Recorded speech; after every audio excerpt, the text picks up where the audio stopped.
And then it came. And it's like, ooh, okay. And it was like 5 years later. I'm like, ooh, okay, now it's the time. And here's where I could have, not listened to the innocence of that. I could have, and then my intellectual mind. And then if I ask like 10 million people what I should do, then I would get all confused, right? So it's practicing listening to that. And of course, as soon as I listen to that very pure channel, which we all have, and if we practice, we will hear it. And if we act on it, we will start to see. And of course, when I made that decision, even though maybe, some people like, yeah, or maybe my family, like, oh, do you really have to go? I could have listened to that external, right? But I didn't. And of course, it was one of the most potent and powerful experiences of my life. And so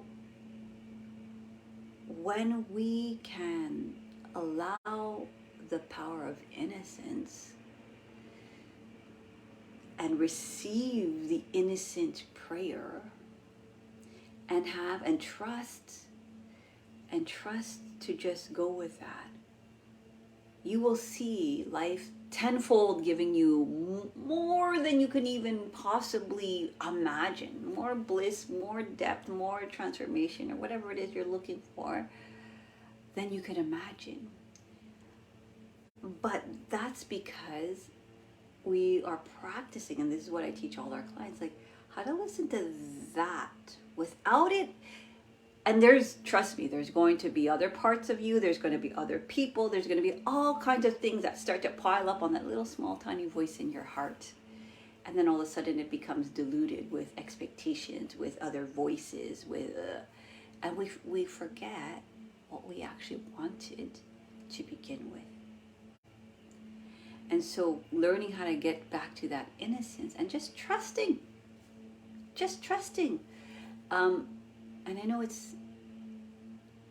that's the challenge, right? It's like, I hear this thing and I know I want to do it, but can I trust? And then you start going down the kind of intellectual problem solving reality, and then all of a sudden you're 10 million miles away from the very thing you wanted.